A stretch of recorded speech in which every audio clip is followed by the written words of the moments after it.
If you saw my video last week, you know that I did a box to organize all of my envelopes, cutting mats, thank you notes, and die cuts.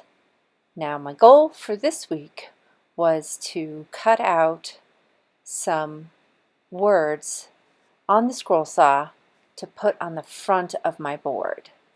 Now I saw a video a while back from Steve Good, and I'm going to include the link in that, where he used packing tape as a way to help lubricate the blade when you're on the scroll saw.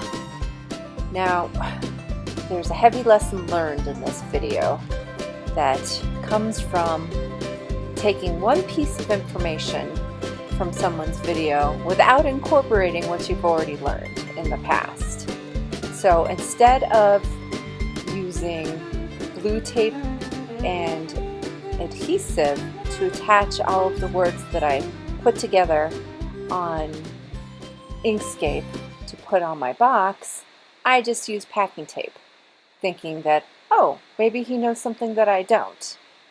And I ran into quite the difficulty in cutting these words out, as you can see here. As I was cutting, the paper would bounce up at me, and it totally would peel off to the point where when I was working with the piece, I had to take my fingers and hold each letter in place while I was maneuvering the scroll saw. I could not figure out what I was doing wrong. It's like, this doesn't seem to be that helpful. Even if it is lubricating the blade, I have to get my fingers so close to the blade to even get anything remotely close to the design that I want.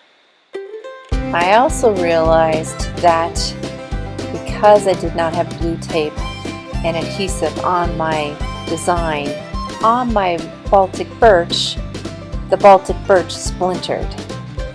I was very confused throughout this process. Then I went back and watched another one of Steve Good's videos, which is also included in the link below. And he uses blue tape and adhesive. Packing tape is an added bonus. So this was a huge error on my part, and I'm trying to salvage the piece at this point. I'm taking wood filler to all of the splinters and then taking a pretty thick coat of stain on my words. Hopefully that'll be enough that it looks presentable on my box.